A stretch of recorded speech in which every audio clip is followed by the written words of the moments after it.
ನಮಸ್ಕಾರ. G achiever ಕಾರ್ಯಕ್ರಮಕ್ಕೆ ಸ್ವಾಗತ. ನಾನು ದಿವ್ಯಶ್ರೀ. ಇವತ್ತಿನ ಜಿ ಅಚೀವರ್ ಕಾರ್ಯಕ್ರಮದಲ್ಲಿ ಭಾಗಿಯಾಗಿರುವಂತಹ ಈ ವ್ಯಕ್ತಿ ಮೂಲತಃ ಕಲಬುರಗಿಯವರು. ಮಾತ್ರವಲ್ಲ, ಕಳೆದ 6-7 ವರ್ಷಗಳಿಂದ ಸಮಾಜ ಸೇವೆಯಲ್ಲಿ ತಮ್ಮನ್ನು ತಾವು ತೊಡಗಿಸಿಕೊಂಡಿರುವ ಇವರು ತಮ್ಮದೇ ಆದಂತಹ ಒಂದು ಫೌಂಡೇಶನ್ ಅನ್ನು ಹೊಂದಿದ್ದಾರೆ. ಈ ಮೂಲಕ ಸಮಾಜವನ್ನು ತಲುಪುವಂತ ಕೆಲಸವನ್ನ ನಿರಂತರವಾಗಿ ಮಾಡಿಕೊಂಡು ಬರ್ತಾ ಇದ್ದಾರೆ. ಹೌದು, ಇವತ್ತಿನ ನಮ್ಮ ಕಾರ್ಯಕ್ರಮದಲ್ಲಿ ಗಜಾನನ ದೇಶಪಾಂಡೆ ಅವರಿದ್ದಾರೆ. ಮೊದಲಿಗೆ ಅವರಿಗೆ ಕಾರ್ಯಕ್ರಮಕ್ಕೆ ಸ್ವಾಗತವನ್ನು ಕೋರೋಣ. ಸರ್, ಕಾರ್ಯಕ್ರಮಕ್ಕೆ ಸ್ವಾಗತ. ಶ್ರೀ ಗಜಾನಂದ ದೇಶಪಾಂಡೆ ಸಮಾಜ ಸೇವಕ. ಇವರು ತಮ್ಮ ತಂದೆಯವರ ಹೆಸರಿನ ನ್ಯೂಸ್ ಅವರು ನಮ್ಮ ಸಮಾಜ ಸೇವೆಯನ್ನು ಗುರುತಿಸಿ ನಮಗೆ ಇಲ್ಲಿ ಕರೆದು ಒಂದು ಸನ್ಮಾನ ಮಾಡಿ ಒಂದು ಅವಾರ್ಡ್ ಕೊಟ್ಟಿದ್ದಕ್ಕಾಗಿ ಅವರಿಗೆ ತುಂಬ ಹೃದಯದ ಧನ್ಯವಾದಗಳು ಹೇಳ್ತೀವಿ. ಅವರು ಕೊಟ್ಟಂಥ ಅವಾರ್ಡು ಮತ್ತೆ ಮುಂದೆ ನಮಗೂ ಮತ್ತಷ್ಟು ಕೆಲಸ ಮಾಡೋಕ್ಕೆ ಒಂದು ಶಕ್ತಿ ಕೊಟ್ಟಂತಾಗಿದೆ ಮೇಡಮ್. 6-7 ವರ್ಷಗಳಿಂದ ನಿರಂತರವಾಗಿ ನೀವು ಸಮಾಜ ಸೇವೆಯನ್ನು ಮಾಡ್ಕೊಂಡು ಬಂದಿದ್ದೀರಿ. ಏನು ಸ್ಫೂರ್ತಿ ಆಯಿತು ನಿಮಗೆ? ನಾನು ಸಮಾಜ ಸೇವೆ ಮಾಡಬೇಕು, ಸಮಾಜದಲ್ಲಿ ಬಡವರಿಗೆ, ನಿರ್ಗತಿಕರಿಗೆ ಬಲವಾಗಿ ನಿಂತ್ಕೋಬೇಕು ಅಂತ ಯಾಕೆ ಅನ್ನಿಸ್ತು ನಿಮಗೆ ಅಂತ? ಈಗ ಸಮಾಜದಲ್ಲಿ ಮೇಡಮ್ ಸಾಕಷ್ಟು ಬಡತನೂ ಇದೆ. ಹೌದು. ನಾವು ಅಲ್ಲಿ ಇಲ್ಲಿ ಹೋಗ್ತಾ ಇರ್ತಾಗ ಕೆಲವೊಂದು ಹಸಿವಿಂದ ನಳ್ತಾ ಇರೋ ಜನಗಳನ್ನು ನಾವು ನೋಡಿದ್ದೀವಿ. ಸಾಕಷ್ಟು ಜನ ಇರ್ತಾರೆ ಅಲ್ಲಿ ಇಲ್ಲಿ. ಈಗ ನಾವು ಬಸ್ ಸ್ಟ್ಯಾಂಡಲ್ಲಿ ಹೋಗ್ತೀವಿ, ಇಲ್ಲ ರೈಲ್ವೆ ಸ್ಟೇಷನ್ ಅಲ್ಲಿ ಹೋಗ್ತೀವಿ, ಬೇಡೋರು ಸಾಕಷ್ಟು ಜನ ಇರ್ತಾರೆ, ಬೇಡ್ಕೊಡೋರು ಇರ್ತಾರೆ, ಅವರಿಗೆ ಅನ್ನನೂ ಸಿಗಂಗಿಲ್ಲ. ಈಗ ಚಳಿಗಾಲ ನಮ್ಮ ಹತ್ರ ಕಲಬುರಗಿಯಲ್ಲಿ ಚಳಿಗಾಲ ಬಂದಾಗ ಅಲ್ಲಿ ಇಲ್ಲಿ ನಾವು ಹೋಗ್ತಾ ಇದ್ದಾಗ ಅವ್ರಿಗೆ ಒಂದು ಬೆಡ್ಶೀಟ್ನೂ ಇರಂಗಿಲ್ಲ. ಅಂಥ ಟೈಮ್ನಲ್ಲಿ ಊಟನೂ ಯಾರು ಕೊಡೋರು ಇರಂಗಿಲ್ಲ. ಅಂಥ ಟೈಮಲ್ಲಿ ನಾವು ನೋಡ್ತಿರ್ತೀವಿ ಎಲ್ಲ. ನೋಡಿ ನಾವೇನದ ಅದು ಅವರಿಗೆ ಚಳಿಗಾಲದಲ್ಲಿ ಬೆಡ್ಶೀಟ್ ಕೊಡೋದಾಗ್ಲಿ, ಊಟ ಕೊಡೋದಾಗ್ಲಿ, ನಮ್ಮಿಂದ ಏನು ಸಹಾಯ ಆಗುತ್ತೆ ಅದೆಲ್ಲನೂ ನಾವು ಈಗ ಸಾಕಷ್ಟು ಆಶ್ರಮಗಳೂ ಇದೆ ನಮ್ಮ ಹತ್ರ. ಈಗ ನಿರಾಶ್ರಿತರ ಆಶ್ರಮಗಳು ಇದೆ, ಅಂಥ ಜಾಗಕ್ಕೆ ಹೋಗ್ತೀವಿ, ಅವರಿಗೆಲ್ಲ ಊಟದ ಕಾರ್ಯಕ್ರಮ ಇಟ್ಕೊಳ್ತೀವಿ, ಅನ್ನ ಸಂತರ್ಪಣೆ ಕಾರ್ಯಕ್ರಮ ಮಾಡ್ತೀವಿ. ಸಾಕಷ್ಟು ಕಾರ್ಯಕ್ರಮಗಳು ನಾವು ಮಾಡ್ತಾ ಇರ್ತೀವಿ ಗುಲ್ಬರ್ಗಾದಲ್ಲಿ. ಖಂಡಿತ. ಅಂದ್ರೆ ಅವ್ರ ಬದುಕನ್ನು ನೋಡೇ ನೀವು ಪ್ರೇರಣೆಯನ್ನ ಪಡ್ಕೊಂಡ್ರಿ. ನಿಮ್ಮ ಬಾಲ್ಯ, ನಿಮ್ಮ ಬದುಕು, ನಿಮ್ಮ ಕುಟುಂಬ, ನಿಮ್ಮ ವಿದ್ಯಾಭ್ಯಾಸ, ನೀವು ನಿಮ್ಮ ಬದುಕನ್ನ ಹೇಗೆ ಕಟ್ಟಿಕೊಂಡ್ರಿ ಅಂತ? ಈಗ ನಾನು ಕಲಬುರಗಿ NV ಸ್ಕೂಲ್ ಅಂತ ಅಲ್ಲಿ ಓದಿರೋನು, PUC ವರೆಗೂ ಓದಿರೋನು ಅಷ್ಟೇ. ನಮ್ಮ ತಂದೆಯವರು ಪೊಲೀಸ್ ಡಿಪಾರ್ಟ್ಮೆಂಟ್ನಲ್ಲಿ ಕೆಲಸ ಮಾಡ್ತವ್ರು. ಈಗ ಸುಮಾರು ಒಂದು 2 ವರ್ಷ ಆಯಿತು ಅವ್ರು ತೀರೋದ್ರು. ನಮ್ಮ ತಂದೆಗೆ ನಾವು 2 ಮಕ್ಕಳು, ನಾನು ಇನ್ನೊಬ್ಬ ಬ್ರದರ್ ಇದ್ದಾನೆ ಲಕ್ಷ್ಮೀಕಾಂತ್ ಅಂತ, 2 ಬ್ರದರು. ನಾನು ಈ ಸಮಾಜ ಸೇವೆಯಲ್ಲಿ ಕಂಟಿನ್ಯೂ ಆಗಿ ಒಂದು 6-7 ವರ್ಷ ಆಯಿತು ಇದರಲ್ಲಿ ಇಂಟ್ರೆಸ್ಟ್ ತೊಗೊಂಡು ಮಾಡ್ತಾ ಇದ್ದೀನಿ. ಆಮೇಲೆ ಈಗ ಏನೇ ಇದ್ದರೂ ನಾವು ಸಣ್ಣ ಪುಟ್ಟ ಕಾರ್ಯಕ್ರಮ ಮಾಡ್ತಾ ಇರ್ತೀವಿ ಕಲಬುರಗಿಯಲ್ಲಿ, ನೋಡ್ತಾ ಇರ್ತೀವಿ ಎಲ್ಲನೂ. ಈಗ ಲಾಕ್ಡೌನ್ ಸಮಯದಲ್ಲೂ ಆಯ್ತು ಮೇಡಮ್. ಲಾಕ್ಡೌನ್ ಸಮಯದಲ್ಲೂ ಸಾಕಷ್ಟು ಜನ, ಇಡೀ ದೇಶ ಆ ಟೈಮಲ್ಲಿ ಎಲ್ಲ ಕ್ಲೋಸ್ ಇತ್ತು. ಕ್ಲೋಸ್ ಇದ್ದಾಗ ಒಬ್ಬರು ಸಾಕಷ್ಟು ಜನ ರೋಡಲ್ಲಿ ಬೀಳ್ತಾ ಇದ್ರು, ಯಾರು ನೋಡೋಕೆ ಇರ್ತಾ ಇರಲಿಲ್ಲ. ಅಲ್ಲಿ ರೋಡಲ್ಲಿ ಖಾಲಿ ಕಾಣ್ತಿರೋದು ಪೊಲೀಸರಷ್ಟೇ ಕಾಣ್ತಾ ಇದ್ರು ಹೊರತಾಗಿ ಯಾರು ಕಾಣ್ತಾ ಇರಲಿಲ್ಲ. ಆಲ್ಮೋಸ್ಟ್ ಅಲ್ಲಿ ಕ್ಲೋಸ್ ಇರ್ತಿತ್ತು. ಅಂತ ಟೈಮಲ್ಲಿ ನಾವೆಲ್ಲ ನೈಟ್ ಆಗಲಿ ಡೇ ಆಗಲಿ ಒಂದು 500-600 ಪಾಕೆಟ್ ಮಾಡ್ತಿದ್ವಿ, ರೈಸ್ ಪ್ಯಾಕೆಟ್ಗಳು. ರೈಸ್ ಪ್ಯಾಕೆಟ್ ಮಾಡಿ ನಾವೆಲ್ಲ ಸರ್ವ್ ಮಾಡ್ತಾ ಇದ್ವಿ ಅಲ್ಲಿ ಹೋಗಿ. ನೈಟ್ ಆದರೂ ಎಷ್ಟೇ ನೈಟ್ ಆಗಲಿ. ಒಂದೊಂದು ಟೈಮಲ್ಲಿ ಕಾರ್ಗಳನ್ನೂ ಬಿಡ್ತಾ ಇರಲಿಲ್ಲ ಲಾಕ್ಡೌನ್ ಟೈಮಲ್ಲಿ. ಅಂತ ಟೈಮಲ್ಲಿ ನಾವು 2 ವೀಲರ್ ಮೇಲೆ ಹೋಗ್ತಿದ್ವಿ. 2 ವೀಲರ್ ಮೇಲೆ ಹೋಗಿ ಅವರಿಗೆಲ್ಲ ಸರ್ವ್ ಮಾಡ್ತಾ ಇದ್ವಿ. ಬಡವರಿಗೆ, ನಿರಾಶ್ರಿತರು ಯಾರ್ಯಾರು ಇರ್ತಾರೆ ಅವ್ರಿಗೆಲ್ಲಾನು ಸರ್ವ್ ಮಾಡ್ಕೊಂಡು ನೈಟ್ ಬರ್ತಾ ಇದ್ವಿ. ಒಂದೊಂದು ಟೈಮಲ್ಲಿ ಅಲ್ಲಿ ನೀರು ಕೂಡ ಯಾರಿಗೂ ಸಿಗ್ತಾ ಇರಲಿಲ್ಲ. ಈಗ ಅನ್ನ ಸಿಕ್ಕಿದ್ರು, ಕೆಲವೊಬ್ರು ಅನ್ನ ಕೊಡ್ತಿದ್ರು, ಅನ್ನದ ಜೊತೆ ಕುಡಿಯಕ್ಕೆ ನೀರು ಸಿಗ್ತಾ ಇರಲಿಲ್ಲ ಜನರಿಗೆ. ಅಂತ ಟೈಮಲ್ಲೂ ಲಾಕ್ಡೌನ್ ಅಲ್ಲಿ ನಾವೆಲ್ಲಾನು ಸರ್ವ್ ಮಾಡಿದ್ವಿ. ಆ ಟೈಮಲ್ಲಿ ಸಮಾಜ ಸೇವೆ ಇನ್ನೂವರೆಗೂ ಕಂಟಿನ್ಯೂ ಮಾಡ್ಕೊಂಡು ಬರ್ತಾ ಇದ್ವಿ. ಖಂಡಿತವಾಗ್ಲು. ಈಗ ಸಮಾಜ ಸೇವೆ ಅಂದಾಗ ಕೋವಿಡ್ ಸಂದರ್ಭ ಇರ್ಬೋದು, ಅಥವಾ ನೀವು ನಿರಂತರವಾಗಿ ಹೇಗೆ ಮಾಡ್ಕೊಂಡ್ಬಂದ್ರಿ ಅಂತ ಹೇಳ್ತಾ ಇದ್ರಿ. ಈಗ ಹಸ್ದವ್ರಿಗೆ ಊಟ ಇರ್ಬೋದು, ವಿದ್ಯಾಭ್ಯಾಸ ಇರ್ಬೋದು, ಇದೆಲ್ಲವೂ ಕೂಡ ಬೇಡ್ಕೊಂಡು ಪಡ್ಕೊಳ್ಳುವಂಥ ಪರಿಸ್ಥಿತಿ ಬಂದು ಒದಗ್ಬಿಟ್ಟಿದೆ. ಸೊ ಆ ನಿಟ್ಟಿನಲ್ಲಿ ನೀವು ನಿರಂತರವಾಗಿ ಹೇಗೆ ಈ ಯೋಚನೆ ಬಂದು ಮಾಡ್ಕೊಳ್ತಾ ಬಂದ್ರಿ ಅಂತ? ವಿದ್ಯಾಭ್ಯಾಸ ಇರ್ಬೋದು, ಈಗ ಎಷ್ಟೋ ಜನಕ್ಕೆ ಪುಸ್ತಕಗಳನ್ನು ಕೊಡೋದು ಇರ್ಬೋದು. ಇವತ್ತು ಸರ್ಕಾರಿ ಶಾಲೆಗಳು ಅಂದಾಗ ಯಾವಾಗ ಛಾವಣಿ ಬೀಳುತ್ತೋ ಅನ್ನುವಂಥ ಪರಿಸ್ಥಿತಿ ಇದೆ. ಸೊ ಈ ನಿಟ್ಟಿನಲ್ಲಿ ನಿಮ್ಮ ಕಾರ್ಯಗಳು ಹೇಗಿತ್ತು ಅಂತ? ಈಗ ಮೇಡಮ್, ನಮ್ಮ ಸಮಾಜ ಸೇವೆ ಅಂತಂದರೆ ನಾವು ಯಾರಿಗೂ ಇನ್ನೂವರೆಗೂ ಕೈ ಚಾಚಿಲ್ಲ. ನಾವು ಏನೇ ಸಮಾಜ ಸೇವೆ ಮಾಡಿದ್ರು ಸೆಲ್ಫ್ನಲ್ಲಿ ಮಾಡಿದ್ವಿ.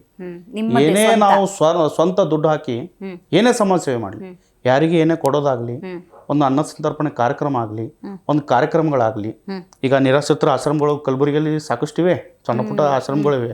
ಅಂಥ ಜಾಗಕ್ಕೆ ಹೋಗಿ ಊಟ ಕೊಡೋದು, ಅವ್ರಿಗೆ ಏನೇನು ಬೇಕು, ಕೆಲವೊಂದು ನಮ್ಮ ಕೈಯಲ್ಲಿ ಎಷ್ಟು ಸಹಾಯ ಆಗುತ್ತೆ ಆ ಸಹಾಯ ನಾವು ಮಾಡ್ತಾ ಇರ್ತೀವಿ. ನೀವು ನಿಮ್ಮ ಎಜುಕೇಶನ್ ಆದ ನಂತರದ ಸಂದರ್ಭದಲ್ಲಿ ಏನಾದರೂ ಉದ್ಯೋಗ ಅಂತ ಮಾಡಿದ್ರೆ ಅಥವಾ ಉದ್ಯಮ? ಇಲ್ಲ, ಉದ್ಯೋಗ ಅಂತ ಏನಿಲ್ಲ. ನಾವು ಈ PUC ಮುಗಿದ ನಂತರ ಬೆಂಗಳೂರಿಗೆ ಬಂದಿದ್ವಿ. ಒಂದು ಸ್ವಲ್ಪ ದಿವಸ ಇಲ್ಲೂ ಕೆಲಸ ಮಾಡಿದ್ವಿ ನಾವು ಇಲ್ಲಿ ಪೀಣ್ಯ 2nd ಸ್ಟೇಜಲ್ಲಿ. ಆ ಟೈಮಲ್ಲಿ ಈಗ ಮನೆಯವರು ಓಡಾಡ್ಬೇಡಪ್ಪ ಅಂತಂದಾಗ ಏನಾದರೂ ಕೆಲಸ ಮಾಡತ್ತಂದ್ರೆ ನಾವು ಪೀನಾ ಸೆಕೆಂಡ್ ಬಂದಿದ್ವಿ. ಹಾ, ಬೆಂಗಳೂರು. ಇಲ್ಲಿ ಪೀನಾ ಸೆಕೆಂಡ್ ಸಾಕಷ್ಟು ಫ್ಯಾಕ್ಟ್ರೀಸ್ ಇವೆ, ಅಂಥ ಜಾಗಕ್ಕೂ ಕೆಲಸ ಮಾಡಿದ್ವಿ. ಕೆಲಸ ಅಂತಂದ್ರೆ ಮಾಡಲಿ ಸ್ವಲ್ಪ ಒಂದು ಸ್ವಲ್ಪ ದಿವಸ ಮಾಡಿ ಮತ್ತೆ ನಾವು ರಿಟರ್ನ್ ನಮ್ಮ ಊರಿಗೆ ನಾವು ಹೋದ್ವಿ. ಅದಾನಂತರ ನನ್ನ ಮನಸ್ಸಿಗೆ ಇಷ್ಟೇ ಅನ್ಸಿರೋದು, ನಾವು ಏನಾದರೂ ಬಡವ್ರಿಗೋಸ್ಕರ ಮಾಡಬೇಕು, ಈ ಸಮಾಜಕ್ಕೆ ಏನಾದರೂ ಒಳ್ಳೇದು ಮಾಡಬೇಕು. ನಾವು ಕಾರ್ಯಕ್ರಮಗಳು ಸಹ ಈಗ ಬರ್ತ್ಡೇ ಇರುತ್ತೆ, ಹೊರಗಡೆ ಬರ್ತ್ಡೇ ಮಾಡಂಗಿಲ್ಲ ಮೇಡಮ್, ನಾವು ಆಶ್ರಮದಲ್ಲೇ ಮಾಡೋದು. ಈಗ ನಮ್ಮ ಹತ್ರ ಅಂಧ ಮಕ್ಕಳ ಶಾಲೆ ಇದೆ, ಅಂಥ ಜಾಗ ಹೋಗ್ತೀವಿ. ಆ ಮಕ್ಕಳಿಗೆ ಒಂದು ಖುಷಿ ಅನಿಸುತ್ತೆ. ಈಗ ಡೈಲಿ ಈಗ ಅಂಧ ಮಕ್ಕಳ ಶಾಲೆಯಲ್ಲಿ ಹೆಂಗಿರುತ್ತೆ ಮೇಡಮ್, ಡೈಲಿ ಅವರು ಊಟ ಕೊಡ್ತಾರೆ. ಹೌದು. ನಾವೊಂದು ಸ್ಪೆಷಲ್ ಊಟ ಒಯ್ದಾಗ ಅವರಿಗೆ ಒಂದು ಕೇಕ್ ಒಯ್ದಾಗ ಆ ಖುಷಿ ಮಕ್ಕಳದ್ದು ಬೇರೆ ಇರುತ್ತೆ. ಆ ಹುಡುಗರಿಗೆ ನಾವು ಯಾವಾಗೂ ಕೇಳ್ತಾ ಇರ್ತೀವಿ, ನಿಮ್ಗೆ ಏನು ಬೇಕಪ್ಪ, ನಾಳೆ ನಾವು ಈ ಕಾರ್ಯಕ್ರಮ ಮಾಡ್ತಾ ಇದ್ವಿ, ಬರ್ತ್ಡೇ ಮಾಡ್ತಾ ಇದ್ವಿ, ನಿಮಗೆ ಏನು ಸ್ವೀಟು ಬೇಕು, ನಿಮಗೇನು ಇದು ಇರುತ್ತೆ ಅದು ಹೇಳಂತಂದಾಗ ಜಾಮೂನ್ ಹೇಳ್ತಾರೆ, ಜಿಲೇಬಿ ಹೇಳ್ತಾರೆ, ಇಲ್ಲ ಕೇಕ್ ಎಕ್ಸ್ಟ್ರಾ ತೊಗೊಂಡು ಬಾ ಅಂತ ಹೇಳ್ತಾರೆ ಹುಡುಗರು. ಅವ್ರ ಜೊತೆ ಮಾತಾಡ್ತೀವಿ ನಾವು. ಸಾಕಷ್ಟು ವಿಡಿಯೋಗಳು ನನ್ನ ಹತ್ರ ಇದೆ. ಅವೆಲ್ಲ ನಾವು ಅಂಧ ಮಕ್ಕಳ ಶಾಲೆಯಲ್ಲ, ನಿರಾಶ್ರಿತರ ಆಶ್ರಮದಲ್ಲಾಗಲಿ, ಬರ್ತ್ಡೇ ಕೂಡ ನಾ ಇವತ್ತಿಗೂ ಒಂದು 4-5 ವರ್ಷ ಆಯಿತು ನಾನು ಅಂಧ ಮಕ್ಕಳ ಶಾಲೆಯಲ್ಲಿ ಆಶ್ರಮದಲ್ಲಿ ಆಚರಿಸೋದು ಮೇಡಮ್. ಅವ್ರಿಗೆ ಏನೇನು ಊಟದ ವ್ಯವಸ್ಥೆ ಬೇಕು ಎಲ್ಲನೂ ಮಾಡ್ತಾ ಇರ್ತೀನಿ ನಾನು. ಕಂಟಿನ್ಯೂ ಆಗಿ ಇನ್ನೂ ಮಾಡ್ಕೋತಾ ಬಂದಿದ್ವಿ. ಓಕೆ. ಈಗ ಸಹಜವಾಗಿ ಅಂದ್ರೆ ನೀವು ಹೇಳಿದ ಪ್ರಕಾರ ಯಾವಾಗ ಬರ್ತ್ಡೇ ಬರುತ್ತೆ, ಯಾವಾಗ ನಮಗೆ ಒಳ್ಳೆ ಊಟ ಸಿಗುತ್ತೆ ಅಂತ ಮಕ್ಕಳು ಕಾಯೋ ಮಟ್ಟಕ್ಕೆ ಅವ್ರ ಜೊತೆಗೆ ನೀವು ನಿಂತ್ಕೊಂಡಿದ್ದೀರಿ ಅಂತ. ರೈಟ್. ಇನ್ನು ಸಹಜವಾಗಿ ಆ ಭಾಗದ ಮಕ್ಕಳಿಗೆ ವಿದ್ಯಾಭ್ಯಾಸದ ವಿಚಾರ ಇರ್ಬೋದು, ಅಥವಾ ಹಸ್ದಾಗ ಹೊಟ್ಟೆ ತುಂಬ ಊಟ ಇರ್ಬೋದು, ಇವುಗಳನ್ನೇ ಫೋಕಸ್ ಮಾಡಿದ್ರ ಹೇಗೆ ಅಂತ ಹೇಳಿ? ಇಲ್ಲ, ನೋಡ್ತಾ ಇರ್ತೀವಲ್ಲ ಮೇಡಮ್, ಅವ್ರಿಗೆ ಏನು ಬೇಕದು ನಾವು ಕೇಳ್ತಾ ಇರ್ತೀವಿ. ಫಸ್ಟು ನಾವು ಹೋದಾಗ, ಆಶ್ರಮಕ್ಕೆ ಹೋದಾಗ, ಈಗ ಬುಕ್ಸ್ ಆಗಲಿ, ಸ್ಕೂಲಿಂದ ಏನೇ ಒಂದು ಬಟ್ಟೆ ಆಗಲಿ ಸರ್ಕಾರದಿಂದನೂ ಅವರಿಗೆ ಕೊಡ್ತಾರೆ. ಅವ್ರಿಗೆ ಯಾವುದು ಈಗ ನೀಡ್ ಇದೆ, ಪ್ರೆಸೆಂಟ್ ಅವ್ರಿಗೆ ಯಾವುದು ಬೇಕಾಗಿದೆ ಅದನ್ನ ಅಷ್ಟೇ ನಾವು ಅವ್ರಿಗೆ ಕೊಡೋದು. ಈಗ ಬಾಕಿದಂತರೂ ಸರ್ಕಾರದಿಂದ ಏನ್ ಬಟ್ಟೆ ಬೇಕು, ಆ ಸ್ಕೂಲಿನ್ಗೋಸ್ಕರ ಏನೇನ್ ಬೇಕು ಅದನ್ನೆಲ್ಲನೂ ಅವರು ಕಳಿಸ್ತಾ ಇರ್ತಾರೆ. ಈಗ ಕೆಲವೊಂದು ಮಕ್ಕಳಿಗೆ ಒಂದು ಸ್ಪೆಷಲ್ ಅಂತ ಇರುತ್ತೆ, ಅದು ನಾವು ಹೋಗಿ ಕೇಳ್ತೀವಿ ಅವರಿಗೆ, ನಿಮ್ಗೆ ಏನ್ ಬೇಕಪ್ಪ, ಇವತ್ತು ನಾಳೆ ಇದು ನಾವು ಕಾರ್ಯಕ್ರಮ ಮಾಡ್ತಾ ಇದ್ವಿ, ನಿಮ್ಗೆ ಯಾವ ತರ ಏನೇನ್ ಬೇಕು ಅವ್ರು ಹೇಳಿದಾಗ ನಾವು ಅದನ್ನ ಅವರಿಗೆ ಕೊಡ್ತೀವಿ. ಅವರಿಗೆ ನೀವು ದುಡ್ದಿದ್ರಲ್ಲಿ ಒಂದು ಭಾಗವನ್ನು ಇಡ್ತೀನಿ ಅನ್ನುವಂಥ ವಿಚಾರವನ್ನ ಪ್ರಸ್ತಾಪ ಮಾಡಿದ್ರಿ. ನಿಮ್ಮ ಕುಟುಂಬದವ್ರು ಏನಂತಾರೆ? ನಾವಾಯ್ತು ನಮ್ಮ ಪಾಡಾಯ್ತು, ನಾವು ನೋಡ್ಕೊಂಡಿರೋಣ, ಈ ಥರದ್ದು ಇದೆಯಾ? ಅಥವಾ ಖುಷಿ ಪಡ್ತಾರೆ ಮೇಡಮ್. ತಂದೆ ತಾಯಿ ಅಂತರೂ 100% ಮಕ್ಕಳು ಒಳ್ಳೇದು ಕೆಲಸ ಮಾಡಿದಾಗ ಖುಷಿ ಪಡೋದಂತರದು ಇದು ಇದೆ. ಹಾಗಾಗಿ ತಂದೆ ತಾಯಿದಂತರೂ ನನಗೇನು ಇದಿಲ್ಲ. ಈಗ ನಿನ್ನೆ ಕೂಡ ನಾವು ಇಲ್ಲಿ ಕಾರ್ಯಕ್ರಮ ಬರ್ತಾರೆ, ಭಾಳ ಖುಷಿ ಪಟ್ರು. ನನ್ನ ಮಗ ಬೆಂಗಳೂರು ಕೊಂಟಾನೊಬ್ಬ ಒಂದು ಕಾರ್ಯಕ್ರಮ ಕೊಂಟಾನ ಅಂತ ಖುಷಿ ಇರುತ್ತೆ ತಾಯಿ ತಂದೆ ಕೂಡ. ಹಂಗಾಗಿ ಯಾವುದೇ ಥರದ್ದು ಡಿಸ್ಟರ್ಬೆನ್ಸ್ ಇಲ್ಲ ನನ್ನ ಮನೆಯಲ್ಲಿ. ನಂದು ಯಾವುದೇ ಕೆಲಸಕ್ಕೂ ಡಿಸ್ಟರ್ಬೆನ್ಸ್ ಇಲ್ಲ. ಇನ್ನೊಂದು, ನಾನು ಯಾವತ್ತಿಗೂ ಯಾರಿಗೂ ಕೈ ಚಾಚದವನಲ್ಲ. ಏನೇ ಮಾಡಿದ್ರು ನಾನು ಓನ್ ಮಾಡ್ತೀನಿ. ನಾನು ಏನು ದುಡಿತೀನಿ ಆ ದುಡಿದ್ರಲ್ಲಿ ಸ್ವಲ್ಪ ಹಣ ನಾನು ಈ ಸಮಸ್ಯೆ ವರ್ಗ ಮಾಡ್ತೀನಿ. ನಾನು ತಂದೆ ಪೊಲೀಸ್ ಡಿಪಾರ್ಟ್ಮೆಂಟ್ ಅಲ್ಲಿ ಇದ್ದಿದ್ದು ಅಂತ ಉಲ್ಲೇಖ ಮಾಡ್ತಾ ಇದ್ರಿ. ಅವ್ರಿಗೆ ಆಸೆ ಇರ್ಲಿಲ್ವಾ ನನ್ನ ಮಗ ಪೊಲೀಸ್ ಅಧಿಕಾರಿ ಆಗಬೇಕು, ಅಥವಾ ಒಂದು ಸರ್ಕಾರಿ ಉದ್ಯೋಗ ಹಿಡಿದು ಬದುಕನ್ನು ಕಟ್ಕೊಳ್ಳಿ, ಈ ತರದ ವಿಚಾರಗಳು ಇರ್ಲಿಲ್ವಾ? ಇಲ್ಲ, ಇತ್ತು. ಕಾಮನ್ ಆಗಿ ತಂದೆ ಪೊಲೀಸ್ ಡಿಪಾರ್ಟ್ಮೆಂಟ್ನಲ್ಲಿ ಇದ್ದಾಗ ಒಂದು ಕ್ಲರ್ಕ್ ಅಂತ ಅವ್ರಿಗೆ ಡ್ಯೂಟಿ ಇತ್ತು. ಆ ಟೈಮಲ್ಲಿ ಅವರಿಗೂ ಇತ್ತು ನನ್ನ ಮಗನಿಗೆ ಒಂದು ಏನಾದರೂ ಸರ್ಕಾರಿ ಉದ್ಯೋಗ ಹಾಕ್ಬೇಕಂತೇಳಿ. ಬಟ್ ಅದು ಆಗಲಿಲ್ಲ. ನಾವೆಲ್ಲ ಬೇರೆ ಒಂದು ಇದರಲ್ಲೇ ಬಿದ್ವಿ. ಹಾಗಾಗಿ ಅದು ನೌಕರಿ, ಸರ್ಕಾರಿ ನೌಕರಿ ಅಂತ ಅಲ್ಲಿ ಯಾವುದೇ ಜಾಬ್ ಅಂತ ಅಲ್ಲಿ ಅದ್ರಲ್ಲಿ ತಲೆ ಕೆಡಿಸ್ಕೊಳ್ಳಿಲ್ಲ ಮೇಡಮ್. ಕುಟುಂಬದ ಸಹಕಾರ ಹೆಂಗಿದೆ ನಿಮ್ಮ ಈ ಜರ್ನಿಯಲ್ಲಿ? ಕುಟುಂಬ ಅಂತ ಸಹಕಾರ ಯಾವಾಗಲೂ ಬೆನ್ನೆಲುಬಾಗಿ ಅವ್ರು ನಿಂತವ್ರೆ. ನಮ್ಮ ಬ್ರದರ್ ಅಲ್ಲಿ, ಆಮೇಲೆ ನಮ್ಮ ತಂದೆ ಅಂತೂ ಇಲ್ಲ, ತಾಯಿ ಇದ್ದಾರೆ, ನಮ್ಮ ಅಣ್ಣ ಇದ್ದಾನೆ, ಎಲ್ಲರೂ ಇದ್ದಾರೆ, ಆಲ್ಮೋಸ್ಟ್ ಅಲ್ಲಿ ಮನೆಯಲ್ಲಿ ಇದ್ದಾರೆ. ಅವರೆಲ್ಲರೂ ಯಾವಾಗಲೂ ಬೆನ್ನೆಲುಬಾಗಿ ನಿಂತಿದ್ದಾರೆ. ಯಾವುದಕ್ಕೂ ನನಗೆ ಇನ್ನೂವರೆಗೂ ಅಗೇನ್ಸ್ಟ್ ಅಂತ ಯಾವುದಕ್ಕೂ ಮಾಡಲಿಲ್ಲ. ಏನೇ ಇದ್ದರೂ ನಾವು ಬೆನ್ನೆಲುಬಾಗಿ ನಿಂತಿರ್ತೀವಿ. ನಿಮ್ದೇ ಅಂತ ಒಂದು ತಂಡ ಇರಬಹುದು. ಹೌದು. ಈಗ ಹುಟ್ಟು ಹಬ್ಬ ಆಚರಣೆ ಅಂತ ಹೇಳಿದ್ರಿ, ನಿರ್ಗತಿಕರಿಗೆ ಊಟ ಕೊಡೋದಿರ್ಬೋದು, ಕೋವಿಡ್ ಸಮಯದಲ್ಲಿ ನೀವು ಪ್ಯಾಕೆಟ್ಗಳನ್ನು, ಆ ತಂಡದ ಸಹಕಾರ ಹೇಗಿದೆ ನಿಮ್ಮ ಈ ಜರ್ನಿಯಲ್ಲಿ? ಈಗ ನಮ್ಮ ಹತ್ರ ತಂಡ ಅಂತಂದ್ರೆ ಮೇಡಮ್, ನಾವು ಏನು ಕೆಲಸ ಮಾಡ್ತೀವಿ ಯಾವಾಗೂ ಅವರು ನಮ್ಮ ಫ್ರೆಂಡ್ಸ್ ಅಲ್ಲಿ ಎಲ್ಲರೂ ಒಂದು ಬೆನ್ನೆಲುಬಾಗಿ ನಿಂತಿದ್ದಾರೆ ಅವರು. ಈಗ ನಾವು ಈಗ ಒಂದು 500 to 500 ಇಂದ 600 ಒಂದು ಪ್ಯಾಕೆಟ್ ಮಾಡ್ಬೇಕಂತಾರೆ, ಸುಮ್ಮನೆ ಅಲ್ಲ ಅದು. ಒಂದು ಅಡುಗೆ ಮಾಡಬೇಕು, ಅಡುಗೆ ಆದ ನಂತರ ಪ್ಯಾಕೆಟ್ಸ್ಗಳನ್ನ ಕಟ್ಟಬೇಕು, ಸರ್ವ್ ಮಾಡಬೇಕು, ಅವೆಲ್ಲ ಮಾಡ್ಬೇಕಂದ್ರೆ ಯಾವುದಕ್ಕೂ ನಮ್ಮ ಫ್ರೆಂಡ್ ಸರ್ಕಲ್ ಅಲ್ಲಿ ಹಿಂದೆ ಮುಂದೆ ನೋಡ್ಲಿಲ್ಲ, ಸಹಕಾರ ಕೊಟ್ರು. ಎಷ್ಟೇ ನೈಟ್ ಇರ್ಲಿ, ಡೇ ಇರ್ಲಿ, ನನ್ನ ಜೊತೆಗೆ ಇರ್ತಿದ್ರು, ಬರ್ತಿದ್ರು, ಏನೇ ಇದ್ರು ನನ್ನ ಬೆನ್ನಿಗೆ ನಿಂದಿರ್ತಿದ್ರು ಅವರು. ಹಾಗಾಗಿ ನಮ್ಗೆ ಒಂದು ಶಕ್ತಿ ಬಂತು ಅವರಿಂದ. ನಾನು ಖಂಡಿತ. ಅರುಣೋದಯ ಸೇವಾ ಫೌಂಡೇಶನ್ ಈ ಯೋಚನೆ ಯಾಕೆ ಬಂತು ಅಂತ? ಈಗ ಮೊದಲು ನಾವೆಲ್ಲ ಮಾಡಿದ್ದು ಯಾವುದೇ ಫೌಂಡೇಶನ್ ಇರಲಿಲ್ಲ ನಮಗೆ. ಹಾ ಹಾ ನಿಮ್ ಇಚ್ಛೆ ಗೊತ್ತಾಯ್ತಾ ಮೇಡಮ್? ಇತ್ತು ಮಾಡಿದ್ರಿ. ನಾವು ಸಾಕಷ್ಟು ಈ ಸಮಾಜ ಸೇವೆ ಮಾಡಿದ್ವಿ. ಹ್ಮ್ ಆ ಸಮಾಜ ಸೇವೆಗೆ ಗುರುತಿಸ್ಕೋಬೇಕಂತಂದ್ರೆ ಒಂದು ಫೌಂಡೇಶನ್ ಮಾಡ್ಬೇಕಂತ ನನಗಿದು ಅನಿಸ್ತು. ಹ್ಮ್ ಹ್ಮ್ ಈಗ ತಂದೆಯವರು ಇಲ್ಲ, ಹ್ಮ್ ಹಾಗಾಗಿ ಅವ್ರ ಹೆಸರ ಮೇಲೆ ಅರುಣೋದಯ ಫೌಂಡೇಶನ್ ಮಾಡ್ಬೇಕಂತ ಅನಿಸ್ತು. ಓಕೆ ಓಕೆ ಹಾ ಹಾ ಹಾ ಈಗ ಸಮಾಜದಲ್ಲಿ ನಾವು ಕೆಲಸ ಮಾಡಿದಾಗ ನಾವು ಏನೇ ಮಾಡಿದ್ರು ಅದಕ್ಕೊಂದು ಇದು ಇರಬೇಕು. ಹ್ಮ್ ಸಮಾಜ ಸೇವೆ ಅಂದರೆ ಸಾಕಷ್ಟು ಟ್ರಸ್ಟ್ಗಳು ಇರ್ತವೆ, ಹ್ಮ್ ಬಟ್ ನಮಗೆ ಟ್ರಸ್ಟ್ ಇರಲಿಲ್ಲ. ನಾವು ಓನ್ ಮಾಡ್ತಿದ್ವಿ, ಹ್ಮ್ ತೋರಿಸ್ತಿಲ್ಲ. ನಾವು ಹ್ಮ್ ನಮ್ಮ ಕೈಯಲ್ಲಾದ್ರೂ ಸಹಾಯ ಮಾಡ್ತಿದ್ವಿ, ಯಾರಿಗೂ ತೋರಿಸ್ತಿಲ್ಲ. ಹ್ಮ್. ಈಗ ಒಂದು ಫೌಂಡೇಶನ್ ಅಂತ ಮಾಡಿದ್ವಿ. ಹ್ಮ್ ಆ ಫೌಂಡೇಶನ್ ಎಲ್ಲ ಅಲ್ಲಿ ಲೆಕ್ಕನೂ ಪಕ್ಕ ಇರುತ್ತೆ, ಗೊತ್ತಾಗುತ್ತೆ, ಒಂದು ಗೌರವ ಇರುತ್ತೆ. ಹಾ ಖಂಡಿತ. ಫೌಂಡೇಶನ್ ಅಂದಾಗ ಹ್ಮ್ ಈಗ ಸಾಕಷ್ಟು ಜನ ಅಂತಾರೆ ಫೌಂಡೇಶನ್ ಮಾಡಿದಾರೆ ಬಿಡಪ್ಪ, ಎಲ್ಲ ದುಡ್ಡಿನಗೋಸ್ಕರ ಮಾಡಿರ್ಬೋದು ಬಿಡು ಹೌದು. ಅಂತಾರೆ. ಅದು ಮಾತು ಬರುತ್ತೆ, ಅದು ಅವರೆಲ್ಲ ದುಡ್ಡಿನಗೋಸ್ಕರ ಫೌಂಡೇಶನ್ ಮಾಡ್ತಾರೆ ಅಂತಾರೆ. ಬಟ್ ನಮಗೆ ಇವತ್ತಿನವರೆಗೂ ಯಾರು ದುಡ್ಡು ಸಹಕಾರನೂ ಇಲ್ಲ, ನಾವು ಬೇಡಿಲ್ಲನು, ಮುಂದೂ ಕೂಡ ಬೇಡೋದಿಲ್ಲ. ಅದು ದುಡ್ಡಿಂದು ನಮಗೆ ಆಸೆನೂ ಇಲ್ಲ. ಫೌಂಡೇಶನ್ ಅಂತ ನಮ್ಮ ತಂದೆಯವ್ರ ಹೆಸರಿನ ಮೇಲೆ ಮಾಡಿದಾಗ ನಾನು ಓನಾಗಿ ಮಾಡ್ತೀನಿ. ಎಷ್ಟೇ ದುಡ್ಡು ಹತ್ತಲಿ ಅದಕ್ಕೆ, ಬಡವರಿಗೋಸ್ಕರ, ನಿರ್ಗತಿಗೋಸ್ಕರ, ಯಾರೇ ಇರಲಿ, ಅವ್ರಿಗೆ ಏನು ಸಹಾಯ ಬೇಕು ನಮ್ಮ ತಂದೆಯವರ ಫೌಂಡೇಶನ್ ಕಡೆಯಿಂದ ನಾವು ಮುಂದೆನೂ ಕೂಡ ಕಂಟಿನ್ಯೂ ಮಾಡ್ತೀವಿ. ಅದಕ್ಕೆ ಸಹಕಾರ ಅಂತೂ ಯಾರ್ದೂ ಇಲ್ಲ, ಮುಂದೆ ಕೂಡ ನಮಗೆ ಸಹಕಾರ ಅಂತ ನಾವು ಯಾರಿಗೂ ಕೇಳೋದಿಲ್ಲ. ಯಾಕಂದ್ರೆ ನಾವೊಂದು ಸ್ವಶಕ್ತಿಯಿಂದ ಕೆಲಸ ಮಾಡ್ತಾ ಇದ್ದೀವಿ. ಅಂದ್ರೆ ಸ್ನೇಹಿತರ ಬಳಗ ಇದೆಯಾ? 100% ಸದಸ್ಯರು ಸಾಕಷ್ಟು ಜನ ಇದ್ದಾರೆ ಮೇಡಮ್, ಹೌದಾ? 100 ಜನ ಇದ್ದಾರೆ. ಬಟ್ ನಾವು ಯಾವಾಗ ನಿಂದಿರ್ತೀವಿ ಅಂದಾಗ ಅವರು ನಮ್ಮ ಬೆನ್ನೆಲುಬಾಗಿ ನಿಂದಿರ್ತಾರೆ. ಖಂಡಿತ ಖಂಡಿತ. ಯಾವುದಕ್ಕೂ ನನಗೆ ನಾವು ಬರಂಗಿಲ್ಲಪ್ಪ, ನಾವು ಇದು ಮಾಡಂಗಿಲ್ಲ ಅಂತ ಯಾವುದಕ್ಕೂ ಅಂದಿಲ್ಲ. ಯಾವತ್ತಿಗೂ ಅರ್ಧ ರಾತ್ರಿಯಲ್ಲೂ ನಾವು ಹಿಂಗೆ ಕೆಲಸ ಮಾಡಬೇಕು, ಇದಿದೆ ಹೋಗ್ಬೇಕಿಲ್ಲ ಅಂತಂದಾಗ ಎಲ್ಲರೂ ನಿಂತ್ಕೊಂಡು ಮಾಡ್ತಾರೆ. ಮಾಡ್ತಾರೆ. ಅರುಣೋದಯ ಸೇವಾ ಫೌಂಡೇಶನ್ ಮೂಲಕ ಈ ಕಾರ್ಯಗಳನ್ನ ಮಾಡಬೇಕು ಅನ್ನುವಂಥ ಇಚ್ಛೆ ಖಂಡಿತವಾಗ್ಲೂ ಇರುತ್ತೆ. ಯಾವ್ಯಾವ ಕ್ಷೇತ್ರಗಳ ಬಗ್ಗೆ ಗಮನ ಹರಿಸಬೇಕು ಅಂತಿದೆ? ಯಾಕಂತ ಹೇಳಿದ್ರೆ ಇವತ್ತು ಸರ್ಕಾರಿ ಶಾಲೆಗಳು ಅಂದಾಗ ಛಾವಣಿ ಇಲ್ಲ, ಕಿಟಕಿ ಇಲ್ಲ, ದಾದಿ ಇಲ್ಲ, ಶಿಕ್ಷಕರಿಲ್ಲ, ಈ ಥರದ ಸನ್ನಿವೇಶಗಳು, ಒಂದು ಉತ್ತಮವಾದಂಥ ಶಿಕ್ಷಣ ಸಿಗ್ತಾ ಇಲ್ಲ. ಇನ್ನು ಗ್ರಾಮೀಣ ಭಾಗಕ್ಕೆ ಹೋದ್ರೆ, ನೀವು ಹೇಳ್ದಾಗೆ ನಿಮ್ಮ ಊರ ಕಡೆ ಎಲ್ಲ ಹೋದ್ರೆ ಆರೋಗ್ಯ ತಪಾಸಣೆ ಅಂದ್ರೆ ತುಂಬಾ ಕಷ್ಟದ ಸನ್ನಿವೇಶ. ಸೊ ಹಾಗಾಗಿ ನಿಮ್ಮ ಈ ಫೌಂಡೇಶನ್ ವತಿಯಿಂದ ಸಾಮಾಜಿಕವಾಗಿ ಅವರಿಗೆಲ್ಲ ಬಲ ತುಂಬ ಕೆಲಸ ಮಾಡಬೇಕು ಅಂತ ಖಂಡಿತ ಇರುತ್ತೆ. ಏನು ಮಾಡಬೇಕು ಅಂದ್ಕೊಂಡಿದ್ದೀರಿ ಈ ಫೌಂಡೇಶನ್ ಮೂಲಕ? ಈಗ ಫೌಂಡೇಶನ್ ನಾವು ಸ್ಟಾರ್ಟ್ ಮಾಡ್ತಾ ಇದ್ದೀವಿ ಮೇಡಮ್. ಫೌಂಡೇಶನ್ ಸ್ಟಾರ್ಟ್ ಮಾಡಿದಾಗ ನಾವು ಫಸ್ಟು ಯಾವ ರೀತಿ ಏನೇನು ಎಲ್ಲೆಲ್ಲೂ ಏನೇನು ಇಲ್ಲ, ಈಗ ಆಶ್ರಮಗಳಾಗಲಿ ಹುಡುಗರು ಇರ್ತಾರೆ, ಕೆಲವೊಂದು ತಂದೆ ತಾಯಿ ಇರಲಿಲ್ಲ ಹುಡುಗರು ಇರ್ತಾರೆ, ನಿರ್ಗತಿಕರಿರ್ತಾರೆ. ಈಗ ಅಂಥವ್ರಿಗೆ ಏನೇನು ಸವಲತ್ತುಗಳು ಬೇಕು ಅದನ್ನೆಲ್ಲ ನಾನೀಗ ಫಸ್ಟ್ ಫೌಂಡೇಶನ್ಲಿಂದ ಸ್ಟಾರ್ಟ್ ಮಾಡ್ಬೇಕಂತ ಇದ್ದೀನಿ. ಅದಾದ ನಂತರ ಮತ್ತೆ ಈಗ ಗ್ರಾಮೀಣ ಕ್ಷೇತ್ರದಲ್ಲಿ ಏನೇನೋ ಅಲ್ಲಿ ಕಮ್ಮಿ ಇದೆ, ಕುಂದು ಕೊರತೆಗಳು ಏನೇನು ಇರುತ್ತಲ್ಲ, ಅದು ನಮ್ಮ ಕೈಯಲ್ಲಿ ಆದಷ್ಟು ಸಹಾಯ ನಾವು 100% ಮಾಡ್ತೀವಿ. ಖಂಡಿತ. ರಾಜಕೀಯಕ್ಕೆ ಏನಾದರೂ ಬರಬೇಕು ಅಂತ ಯೋಚನೆಗಳಿದೆಯಾ, ಅಥವಾ ಸಮಾಜ ಸೇವೆಯೇ ನನ್ನ ಗುರಿ? ಇಲ್ಲ, ಸಮಾಜ ಸೇವೆನೇ ಮೇಡಮ್, ರಾಜಕೀಯ ಏನಿಲ್ಲ. ರಾಜಕೀಯದಲ್ಲಿ ಇದ್ದೆ ಆಲ್ರೆಡಿ, ಬಿಜೆಪಿಯಲ್ಲಿ ಇದ್ದೆ. ಬಟ್ ಈಗಂತರೂ ಸ್ವಲ್ಪ ಇಲ್ಲ. ಈಗ ಏನೇ ಮಾಡಿದ್ರು ಮುಂದೆ ಸಮಾಜ ಸೇವೆನೇ ಮಾಡಬೇಕು. ಸಹಜವಾಗಿ ಆ ಲಿಂಕ್ ಇದ್ದಾಗ ಹೇಗೂ ಸಮಾಜ ಸೇವೆಯಲ್ಲಿ ನಿಮ್ಮನ್ನು ನೀವು ತೊಡಗಿಸ್ಕೊಂಡಿದ್ದೀರಿ, ಮತ್ತೆ ರಾಜಕೀಯದಲ್ಲಿ ಸಕ್ರಿಯವಾಗಿರಿ. ಒಂದು ಅಧಿಕಾರ ಅಂತ ಸಿಕ್ತು ಅಂದರೆ ಮುಂದಿನ ದಿನಗಳಿಗೆ ಅನುದಾನಗಳನ್ನು ಜನರಿಗೆ ತಲುಪಿಸ್ಬೋದು, ಕೈಯಿಂದ ಹಾಕೋ ಪ್ರಮೇಯನೇ ಬರೋದಿಲ್ಲ, ಈ ಥರದ ಸಲಹೆಗಳು ಬರೋದಿಲ್ವಾ?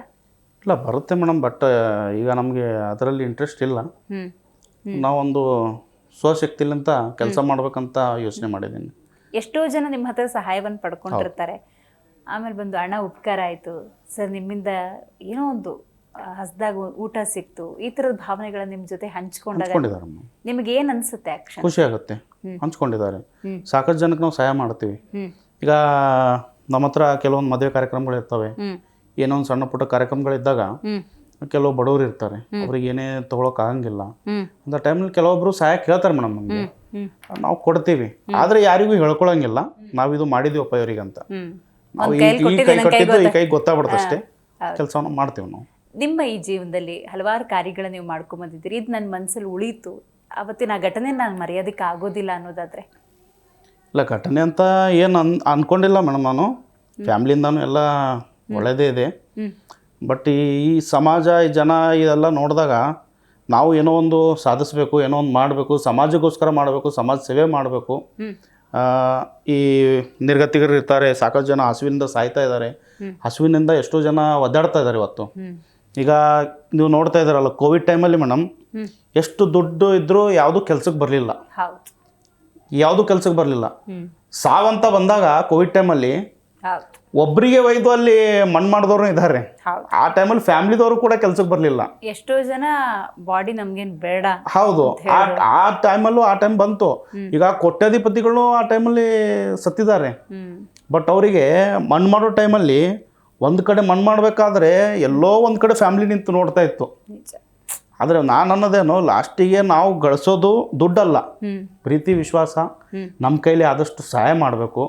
ನಾವು ಇಲ್ಲಿಂದ ಒಯ್ಯೋ ಟೈಮಲ್ಲಿ ಏನೂ ತೊಗೊಂಡು ಹೋಗಲ್ಲ, ದುಡ್ಡು ಒಯ್ಯಲ್ಲ, ಏನೂ ಒಯ್ಯಲ್ಲ. ನಾವು ಇರೋವರೆಗೂ ಬಡವರಿಗೋಸ್ಕರ ಅಲ್ಲಿ ಸಾಕಷ್ಟು ಜನ ಇದ್ದಾರೆ, ತೊಂದರೆಯಲ್ಲಿ ಇರ್ತಾರೆ.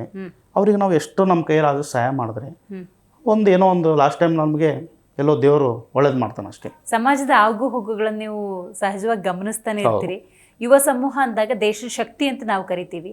ವ್ಯಸನಿಗಳಾಗ್ತಿದ್ದಾರೆ, ಅಡಿಕ್ಷನ್ ಜಾಸ್ತಿ ಆಗ್ತಾ ಇದೆ, ಮೊಬೈಲ್ ಒಳಗೆ ಮುಳುಗು ಹೋಗಿದ್ದಾರೆ. ಈ ಥರ ಸನ್ನಿವೇಶಗಳನ್ನು ನೋಡಿದಾಗ ನೀವು ಅವ್ರಿಗೆ ಉಲ್ಟಾ ಬದುಕನ್ನು ನಡೆಸ್ತಾ ಇದ್ದೀರಿ. ಅವ್ರ ದಿಕ್ಕೇ ಬೇರೆ ಆಗಿದೆ, ನಿಮ್ದು ಇವತ್ತು ದಾರಿ ಹಿಂಗೆ ಅಂತ ಹೇಳಿ ಒಂದು ಸ್ಪಷ್ಟತೆ ಅನ್ನೋದು ಸಿಕ್ಕಿದೆ. ಏನು ಅನ್ಸುತ್ತೆ ನೋಡಿದಾಗ ಅಂತ? ಇಲ್ಲ, ನನ್ನಂತರೂ ಏನು ಇದು ಇಲ್ಲ. ಈಗ ಎಷ್ಟು ಏನು ಕೆಲಸ ಮಾಡ್ತಾಯಿದ್ದೆ ಅದರಲ್ಲಿ ನಂಗೆ ಖುಷಿಯಾಗಿದೆ ನನಗೆ. ಈಗ ಸಮಾಜ ಅಂತಂದರೆ ಎಲ್ರಿಗೂ ಒಳ್ಳೇದು ಮಾಡೋಕ್ಕಾಗಿಲ್ಲ ಮೇಡಮ್. ನಮ್ಮ ಕೈಲಿ ತಲುಪೋದಕ್ಕೆ ಸಾಧ್ಯ, ಎಲ್ಲರಿಗೂ ಅಲ್ಲಿ ಹೋಗಿ ನಾವು ಹೇಳೋಕ್ಕಾಗಿಲ್ಲ. ನಮ್ಮ ಕೈಲಿ ಎಷ್ಟಾಗುತ್ತೋ ಅಷ್ಟು ನಾವು ಕೆಲಸ ಮಾಡುತ್ತೇವೆ. ಈಗ ನಿಮ್ಮ ಸ್ನೇಹಿತರೆ ಬಂದ್ಬಿಟ್ಟು ಹೇಳ್ಬೋದು, ನಿಮ್ಮ ತಾಯಿ ಹತ್ರ ಬಂದು ಮಾತಾಡ್ಬೋದು, ಇವತ್ತು ಈ ಕೆಲಸ ಮಾಡಿದ್ವಿ, ಅಥವಾ ನೀವೇ ಉಲ್ಲೇಖ ಮಾಡ್ಬೋದು, ಹಿಂಗೆ ಆಯ್ತು, ಇವತ್ತು ಇವ್ರು ಹಿಂಗೆ ಆಶೀರ್ವಾದ ಮಾಡೋದು, ಇವತ್ತು ಇವ್ರು ಸಂತೋಷ ಪಟ್ಟರು ಅಂತ ಹೇಳಿ. ನಿಮ್ಮ ತಾಯಿ ಏನಂತಾರೆ ಇದ್ರ ಬಗ್ಗೆ? ಇಲ್ಲ, ನಮ್ಮ ತಾಯಿಗೆ ಆಲ್ಮೋಸ್ಟ್ ಎಲ್ಲ ಗೊತ್ತಿದೆ ನಾವೇನೇನು ಕೆಲಸ ಮಾಡ್ತೀವಿ. ನಾವು ಏನೇ ಒಂದು ಕೆಲಸ ಮಾಡಿದ್ರು ಅವ್ರು ನೋಡ್ತಾ ಇರ್ತಾರೆ, ಅವ್ರು ಕೇಳ್ತಾ ಇರ್ತಾರೆ. ಅವ್ರಿಗೆ ಆಲ್ಮೋಸ್ಟ್ ಅಲ್ಲಿ ಗೊತ್ತಿದೆ ನಾವು ಯಾವ ಥರ ಸಮಾಜ ಸೇವೆ ಮಾಡ್ತೀವಿ, ಯಾರಿಗೆ ಬಡವ್ರಿಗೋಸ್ಕರ ಏನೇನು ಕೆಲಸ ಮಾಡ್ತೀವಿ ಎಲ್ಲನೂ ಗೊತ್ತಿದೆ. ಖುಷಿ ಪಡ್ತಾರೆ ಅವರು. ನಾನು ನಿಮಗೆ ಅದೇ ಹೇಳೋದಲ್ಲ, ನಾನು ಸ್ವಲ್ಪ ಮೊದಲು ಈಗ ನಾನು ಬೆಂಗಳೂರಿಗೆ ಹೋಗ್ತಾ ಇದ್ದೀನಿ, ಹಿಂಗೆ ಕಾರ್ಯಕ್ರಮ ಇದೆ ಅಂದಾಗ ನಿನ್ನೆ ಅವರು ಅಂದರು, ಖುಷಿ ಭಾಳ ಪಟ್ಟರು. ಅವ್ರು ಅದೇ ಅಂದರು, ನೋಡಪ್ಪ ಟಿ ವಿಯಲ್ಲಿ ಬಂದಾಗ ನಮಗೂ ಹೇಳ್ಬೇಕು, ನಾವು ಇಲ್ಲಿ ಕೂತ್ ನೋಡ್ತೀವಿ. ಅದೊಂದು ಖುಷಿ ಇರುತ್ತೆ ತಾಯಿ ತಂದೆ ಅಂತಂದರೆ. ಈಗ ತಂದೆ ಇದ್ದಾಗಂತರೂ ಈಗ ನಮ್ಮ ಫ್ಯಾಮಿಲಿ ಎಲ್ಲ ಬೀದರಲ್ಲಿರೋದು, ನಾನು ಕಲಬುರಗಿಯಲ್ಲಿರೋದು ನಾನು. ಹಾಗಾಗಿ ತಾಯಿ ತಂದೆಗೆ ಅಷ್ಟು ಇಲ್ಲಿ ಒಂದು ಸ್ವಲ್ಪ ದಿವಸ ಇರ್ತಾರೆ, ಅಲ್ಲಿ ಒಂದು ಸ್ವಲ್ಪ ದಿವಸ ಇರ್ತಾರೆ. ಕಾರ್ಯಕ್ರಮ ಅಂತಂದಾಗ ಅವ್ರಿಗೆಲ್ಲನೂ ಗೊತ್ತಿರುತ್ತೆ, ನೋಡ್ತಿರ್ತಾರೆ. ಈಗ ನನ್ನ ಮಿಸ್ಸಸ್ ಅವರು ಇದ್ದಾರೆ, ಅವರು ಆಲ್ಮೋಸ್ಟ್ ಎಲ್ಲ ಸ್ಟೇಟಸ್ಗಳು ಅವ್ರಿಗೆ ಹೇಳ್ತಿರ್ತಾರೆ, ಇವತ್ತಿದು ಕಾರ್ಯಕ್ರಮ ಆಯಿತು, ಇದು ಕಾರ್ಯಕ್ರಮ ಆಯಿತು. ಖುಷಿ ಪಡ್ತಾರೆ ಎಲ್ಲರೂ. ಖಂಡಿತ. ಮುಂದಿನ ದಿನಗಳಲ್ಲಿ ಈ ಯೋಚನೆ ಇದೆ, ಈ ಗುರಿಯನ್ನು ನಾನು ಇಟ್ಕೊಂಡಿದ್ದೀನಿ ಅನ್ನೋದಾದ್ರೆ ಏನು ನೀವು ಆಸೆ ಇಟ್ಕೊಂಡಿದ್ದೀರಿ? ಆಸೆ ಏನಿಲ್ಲ ಮೇಡಮ್, ಬಡವರಿಗೋಸ್ಕರ ಏನಾದರೂ ಮಾಡಿ ತೋರಿಸ್ಬೇಕು. ಈಗಂತರೂ ಆಲ್ಮೋಸ್ಟ್ ಅಲ್ಲಿ ಮಾಡಿದ್ದೀವಿ, ಇನ್ನೂ ಮಾಡಬೇಕು. ಈ ಸಮಾಜಕ್ಕೊಂದು ಒಳ್ಳೆಯದೇ ಸಂದೇಶ ಕೊಡಬೇಕಂತ ಯೋಚನೆ ಮಾಡ್ಕೊಂಡು ಇಟ್ಕೊಂಡಿನಿ. ಅದಕ್ಕೆ ಒಂದು ಅರುಣೋದಯ ಫೌಂಡೇಶನ್ ಅಂತಾನು ಸ್ಟಾರ್ಟ್ ಮಾಡ್ತಾ ಇದ್ದೀನಿ. ನಿಮ್ಮ ಧರ್ಮಪತ್ನಿ ಅವ್ರ ಸಂಪೂರ್ಣ ಸಹಕಾರ 100% ಎಲ್ಲದಕ್ಕೂ ಸಹಕಾರ ಇದೆ ಮೇಡಮ್. ಯಾವುದೇ ನಾವಾಯ್ತು ನಮ್ದಾಯ್ತು ಅದು ನೋಡ್ಕೊಂಡಿರೋಣ, ಇದೆಲ್ಲ ಯಾಕೆ ಬೇಕು. ನಮ್ಮ ಮಿಸ್ಸಸ್ ಅವರು ಲಾ ಓದ್ತಾ ಇದ್ದಾರೆ ಈಗ, ಅದ್ರ ಜೊತೆಗೆ ಈ ಕಾರ್ಯಕ್ರಮಕ್ಕೂ ಭಾಳ ಕಾಂಟ್ರಿಬ್ಯೂಟ್ ಮಾಡ್ತಾರೆ, 100% ಮಾಡ್ತಾರೆ. ನಮಗೆ ಯಾವಾಗ ಸ್ವಲ್ಪ ಕೆಲವೊಂದು ವಿಷಯ ಗೊತ್ತಾಗಂಗಿಲ್ಲ, ಅವ್ರು ಹೇಳ್ತಾರೆ ಹೀಗೆ ಮಾಡಬೇಕು, ಸಲಹೆಗಳು ಕೊಡ್ತಾರೆ, ಹೀಗೆ ಮಾಡಬೇಕು, ಹೋಗ್ತಾ ಇರ್ತೀವಿ ಅಷ್ಟೇ. ಟೀಕೆ ಟಿಪ್ಪಣಿಗಳು ಸಹಜವಾಗಿ ಬಂದೇ ಬರುತ್ತೆ, ಪ್ಲಸ್ ಇದ್ಮೇಲೆ ಮೈನಸ್ ಇದ್ದೇ ಇರುತ್ತೆ. ಹಾಗಾಗಿ ಈಗ ಒಂದು ಫೌಂಡೇಶನ್ ಸಮಾಜ ಸೇವೆ ಅಂತ ನೀವು ಮಾಡಬೇಕಾದ್ರೆ ಟೀಕೆಗಳು ಬಂದಿರಬಹುದು, ಅದನ್ನೆಲ್ಲ ಹೆಂಗೆ ಸ್ವೀಕಾರ ಮಾಡ್ತಾರೆ ಮೇಡಮ್. ಟೀಕೆ ಅಂತಂದ್ರೆ ಜನಗಳು ನೋಡಿ ಟೀಕೆ ಮಾಡೋಕ್ಕೆ ಇರೋದು, ಅದಕ್ಕೆ ನಾವು ಏನೂ ಮಾಡೋಕ್ಕಾಗಿಲ್ಲ. ಈ ಸಾಕಷ್ಟು ಜನ ನಾವು ಈಗ ಒಂದು ಎಲ್ಲೋ ಒಂದು ಕಾರ್ಯಕ್ರಮ ಮಾಡಿ ಬಂದಿರ್ತೀವಿ, ಇಲ್ಲ ಏನಾದರೂ ಎಲ್ಲೋ ಊಟ ಕೊಟ್ಟು ಬಂದಿರ್ತೀವಿ, ಸಹಜವಾಗಿ ಅದೊಂದು ಸ್ಟೇಟಸ್ ಇಟ್ಟಿರ್ತೀವಿ ನಾವು, ಹೌದು, ವಿಡಿಯೋ ಮಾಡಿ. ಆ ಜನ ಏನಂತಾರೆ, ಇವರೆಲ್ಲ ಸುಮ್ಮನೆ ಹೆಸರಿಗೋಸ್ಕರ ಮಾಡೋದು, ಆ ವಿಡಿಯೋ ತೋರ್ಸೋಗೋಸ್ಕರ ಮಾಡೋದು, ಸಹಜ ಅಂತಾರೆ ಅದಕ್ಕೆ. ಈಗ ಟೀಕೆ ಟಿಪ್ಪಣಿಗೆ ನಾವೆಲ್ಲ ಜನಗಳಿಗೆ ನೋಡ್ಕೊತ ಹೋದಾಗ ಮುಂದೆ ಬರೋಕ್ಕಾಗಿಲ್ಲ ನಮ್ಗೆ. ನಮ್ಮ ಕೆಲಸ ಏನಿದೆ ನಾವು ಮಾಡ್ಕೊಂಡು ಹೋಗ್ಬೇಕು. ಈ ಸಾಕಷ್ಟು ಜನ ನಾವು ಏನೂ ಇಲ್ಲದೆ ಇರೋರು ಸಮಾಜ ಸೇವೆ ಮಾಡ್ತಾ ಇದ್ವಿ, ಸಾಕಷ್ಟು ಜನ ದುಡ್ಡಿರೋರು ಇವತ್ತು ಸಮಾಜ ಸೇವೆ ಮಾಡಂಗಿಲ್ಲ. ಅವರಾದ್ರೂ ಇನ್ಸ್ಪೈರ್ ಆಗ್ಬೇಕಿಂತ ಮಾಡಬೇಕು. ಸಾಕಷ್ಟು ಆಶ್ರಮಗಳಿದಾವೆ. ಈಗ ದುಡ್ಡು ಇಟ್ಕೊಂಡು ಏನು ಮಾಡೋದಿದೆ, ದುಡ್ಡು ಒಂದು ಸ್ವಲ್ಪ ಯಾವುದಾದ್ರೂ ಒಂದು ಬಡವರಿಗೆ ನಿರ್ಗತಿಕರಲ್ಲಿ ಎಲ್ಲೋ ಆಶ್ರಮದಲ್ಲಿ ಅಲ್ಲಿ ಅವ್ರಿಗೆ ಏನು ಸಮಸ್ಯೆ ಇದೆ, ಕುಂದುಕೊರತೆಗಳು ಏನಿರ್ತವೆ, ಎಲ್ಲ ಕಡೆ ಗೌರ್ಮೆಂಟಿಂದ ಬರುತ್ತೆ ಅಂತ ಇಲ್ಲ, ಗೌರ್ಮೆಂಟಿಂದ ಏನು ಬರ್ಬೇಕು ಬರುತ್ತೆ. ಕೆಲವೊಂದು ಪರ್ಸನಲ್ ವಿಷಯಗಳು ಅವರಿಗೆ ಅಲ್ಲಿ ಬೇಕಾಗಿರುತ್ತೆ, ಅದನ್ನ ನಾವು ನೋಡ್ಬೇಕು. ಅದಕ್ಕೆ ಅದು ನೋಡಂಗಿಲ್ಲ ಯಾರು. ಒಬ್ಬರ ಏನೋ ಒಂದು ಕೆಲಸ ಮಾಡ್ತಿರ್ತಾನೆ ಅಂದ್ರೆ ಅವನಿಗೆ ಯಾವ ಥರ ಹಿಂದೆ ಹೇಳಿಸ್ಬೇಕು, ಯಾವ ಥರ ಮಾತಾಡಬೇಕು, ಇಷ್ಟೇ ನೋಡ್ತಾರೆ ಹೊರತಾಗಿ ತಾವಂತರೂ ಯಾವುದು ಕೆಲಸ ಮಾಡಂಗಿಲ್ಲ. ಬೇರೆಯವರಿಗೆ ಹೇಳಿಸೋದೇ ಕೆಲಸ ಇರುತ್ತೆ. ಹಾಗಾಗಿ ನಾವು ಅದ್ರ ಬಗ್ಗೆ ಏನು ತಲೆ ಕೆಡ್ಸ್ಕೊಂಡೆ ಇಲ್ಲವರೆಗೂ ನಮ್ಮ ಸಮಾಜ ಸೇವೆ ಕಂಟಿನ್ಯೂ ಆಗಿರುತ್ತೆ. ಯಾವುದೇ ಏನೇ ಬಂದರೂ ಇದು ಇನ್ ಸರಿ ಅಂತ ಮಾತೇ ಇಲ್ಲ ಇದರಲ್ಲಿ. ಖಂಡಿತ. ಎಷ್ಟೋ ಜನ ನಿಮ್ಮಿಂದ ಉಪಕಾರ ಆಯಿತು, ನೀವು ಅಂದ್ರೆ ಹೊಟ್ಟೆ ತುಂಬ ಊಟ ಮಾಡಿದ್ವಿ, ಈಗ ನೀವು ಶಾಲೆಗಳಿಗೆ ಹೋಗ್ತಾ ಇದ್ರಿ, ಆ ಥರದ್ದೆಲ್ಲ ಉಲ್ಲೇಖ ಮಾಡಿದ್ರಿ. ಸೊ ಆ ಸಂದರ್ಭದಲ್ಲಿ ಅವ್ರು ಕೊಡುವಂಥ ಫೀಡ್ಬ್ಯಾಕಿಂದ ನಿಮ್ಗೆ ಜವಾಬ್ದಾರಿ ಜಾಸ್ತಿ ಆಗುತ್ತಾ, ಇನ್ನೂ ಮಾಡೋಣ ಈ ಥರದ ಭಾವನೆಗಳು ಬರುತ್ತೆ? 100% ಆಗುತ್ತೆ. ಈಗ ನಾವು ಅಂಧ ಮಕ್ಕಳ ಶಾಲೆ ಇದ್ದೇವೆ, ಅಲ್ಲಿ ನಾವು ಬರ್ತಡೇಗೆ ಹೋಗ್ತಾ ಇರ್ತೀವಿ. ನಾವು ಅವಾಗ ಹೇಳಿದೆ, ಅಲ್ಲಿ ಹುಡುಗರಿಗೆ ಡೈಲಿ ಅಂತೂ ಊಟ ಅಂತೂ ಕಂಟಿನ್ಯೂ ಆಗಿರುತ್ತೆ ಅವರಿಗೆ. ಬಟ್ ನಾವು ಏನೋ ಒಂದು ಸ್ಪೆಷಲ್ ಮಾಡಿದಾಗ ಆ ಹುಡುಗರಿಗೆ ನಾವು ಏನು ಬೇಕಂತ ಕೇಳಿದಾಗ ಅವ್ರ ಖುಷಿ ನಿಮ್ ಖುಷಿ ಹಾಂ ಅಷ್ಟೇ, ಅವ್ರಿಗೆ ಏನು ಬೇಕದು ನಾವು ಅಲ್ಲಿ ಮಾಡಿರ್ತೀವಿ. ಒನ್ ಡೇ ಬಿಫೋರ್ ಹೋಗಿರ್ತೀವಿ ನಾವು, ಹೋಗಿ ನಿಮ್ಗೆ ಯಾವ ಥರ ಊಟ ಬೇಕು, ಏನು ಬೇಕು, ನಿಮ್ಗೆ ಏನು ಇಷ್ಟ, ಸ್ವೀಟಲ್ಲಿ ಏನು ಇಷ್ಟ, ಊಟದಲ್ಲಿ ಏನು ಇಷ್ಟ, ಅದು ನಾವೆಲ್ಲ ಕುಟುಂಬದವರು ಬರ್ತಾರ ಈ ತರ ಕಾರ್ಯಕ್ರಮಗಳು? ಕುಟುಂಬದವ್ರಂತೂ ಇನ್ನೂವರೆಗೆ ಏನು ಬಂದಿಲ್ಲ. ನಾನು ಫ್ರೆಂಡ್ ಸರ್ಕಲ್ ಇರ್ತವೆ, ಮನೆಯಲ್ಲ ಆಲ್ಮೋಸ್ಟ್ ಅದು ಎಲ್ಲ ಗೊತ್ತಿರೋದ್ರಿಂದ ಕುಟುಂಬದವ್ರೇನು ಅಲ್ಲಿ ಬಂದಿಲ್ಲ. ಈಗ ಇಲ್ಲೂ ಬೆಂಗಳೂರಲ್ಲಿ ಸಾಕಷ್ಟು ಆಶ್ರಮಗಳಿದ್ದಾವೆ.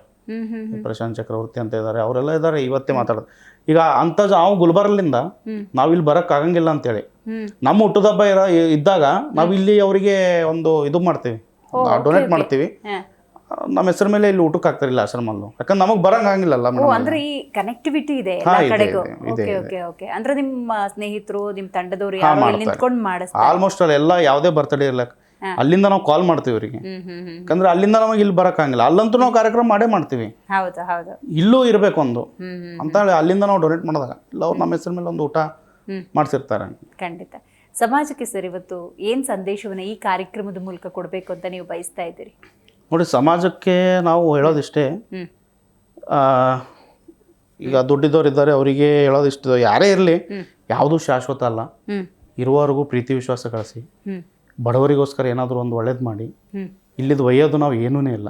ಇಲ್ಲಿ ಹೋಗ್ಬೇಕಾದ್ರೆ ಒಯ್ಯೋದು ಒಂದೇ ಪ್ರೀತಿ ವಿಶ್ವಾಸ ಅಷ್ಟೇ, ನಾವು ಗಳಿಸಿರೋ ಜನ ಅಷ್ಟೇ. ಹಾಗಾಗಿ ದುಡ್ಡು ಯಾವುದೂ ಕೆಲ್ಸಕ್ಕೆ ಬರಂಗಿಲ್ಲ.